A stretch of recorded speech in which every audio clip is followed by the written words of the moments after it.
박인준 목사의 맑은 묵상. 오늘 우리에게 주신 하나님의 말씀은 역대상 10장 13절에서 14절까지의 말씀입니다. 사울이 죽은 것은 여호와께 범죄하였기 때문이라. 그가 여호와의 말씀을 지키지 아니하고 또 신접한 자에게 가르치기를 청하고 여호와께 묻지 아니하였으므로 여호와께서 그를 죽이시고 그 나라를 이새의 아들 다윗에게 넘겨주셨더라. 오늘 우리에게 주시는 하나님의 말씀입니다. 저는 오늘 사울의 범죄라는 제목으로 하나님의 은혜를 나누겠습니다. 인간의 인생에 있어서 어떻게 태어나는가는 참 중요합니다.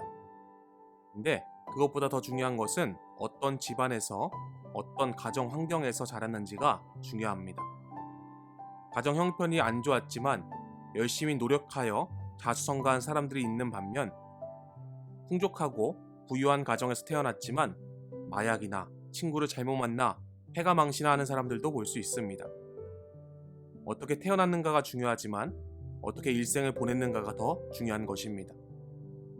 근데 인생에 있어서 또 한 가지 중요한 점이 있다면 그것은 어떻게 죽는가에 대한 문제일 것입니다. 일평생을 잘 살았어도 말년에 힘들게 죽어간다면 참 슬픈 일일 것입니다. 성경에도 다윗과 야곱과 같이 행복한 죽음을 맞이한 사람이 있는 반면 오늘 말씀에서 같이 불행한 죽음으로 맞이한 왕이 있습니다. 바로 사울 왕입니다.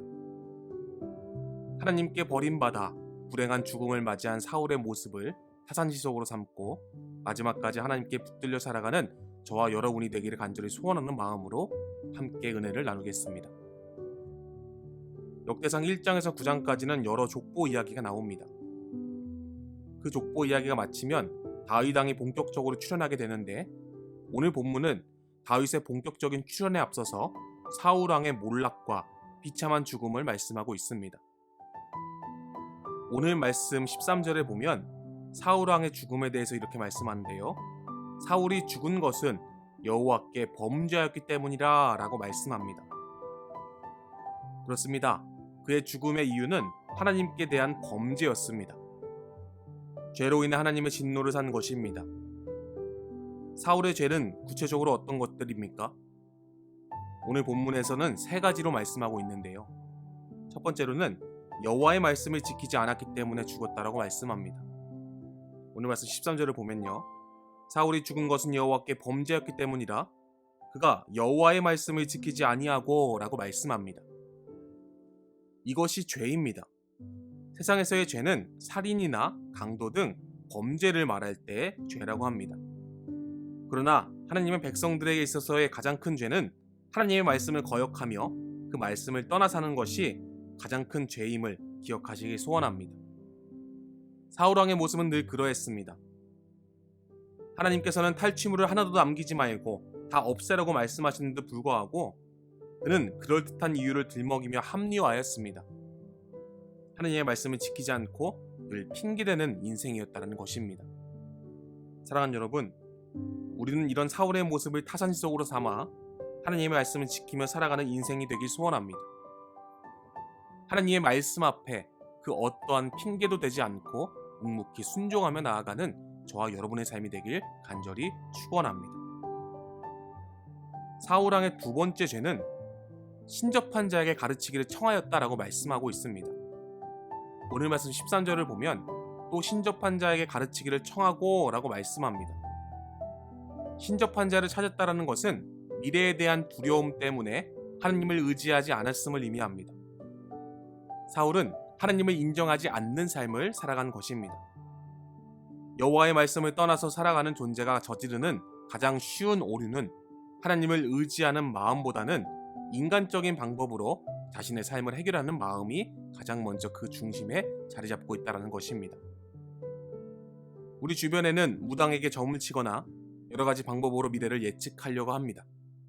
이것이 얼마나 위험한 일이고 어리석은 일인지를 우리는 깨달아야 합니다. 사주팔자, 운세 모두 하나님이 저주하시는 것이라는 것을 기억하시길 소원합니다. 이러한 자들의 마지막은 결국 패망이라는 것도 기억하시길 소원합니다. 사랑하는 여러분, 여호와의 말씀을 떠났기 때문에 결국 미래에 대한 두려움과 염려에 사로잡혀 신접한 자에게 가르치기를 청한 어리석은 사울의 모습을 타산지석으로 삼아 온전히 하나님께 나의 모든 삶을 맡기시는 저와 여러분의 삶이 되기를 예수님의 이름으로 간절히 축원합니다. 사울의 범죄의 마지막 세 번째는 여호와께 묻지 아니했다라고 말씀합니다. 오늘 말씀 14절에요. 여호와께 묻지 아니하였으므로 여호와께서 그를 죽이시고 그 나라를 이새의 아들 다윗에게 넘겨주셨더라 라고 말씀합니다. 여호와께 묻지 아니했다는 것이 어떤 의미입니까? 바로 기도하지 않았음을 의미합니다. 사울은 기도를 잃어버린 왕이었습니다. 영적 불이 꺼져버렸습니다. 하나님의 말씀에 대한 외면은 결국 신접한 자를 의지하게 만들었고 그런 자들은 하나님께 기도하지 않는 죄로 마무리되었습니다. 이런 기도하지 않았던 사울의 모습과는 달리 사무엘은 사무엘상 12장 23절에 이렇게 말씀합니다. 나는 너희를 위하여 기도하기를 쉬는 죄를 여호와 앞에 결단코 범하지 아니하고 선하고 의로운 길을 너희에게 가르칠 것인즉 이라고 말씀하면서 사무엘은 하나님께 기도하기를 쉬는 죄를 범하지 않았다라고 고백하고 있습니다. 사랑하는 여러분, 여러분의 삶이 기도열에 불타시길 소원합니다. 혹시 지금 기도를 잃으셨습니까? 기도를 쉬고 있진 않습니까? 간절히 바라는 것은 기도함을 통해 여호와 하나님만을 의지하는 저와 여러분 되길 소원합니다. 기도하지 않았던 사울의 모습을 타산지석으로 삼고 늘 하나님께 붙들려 기도하는 저와 여러분의 삶이 되기를 예수님의 이름으로 간절히 축원합니다. 오늘 말씀을 정리해보면요. 사울은 세 가지 죄를 범했습니다. 여호와의 말씀을 지키지 않았고 신접한 자를 의지했으며 여호와께 묻지 않았습니다. 그러기에 하나님께 버림받아 죽은 인생이 되었습니다.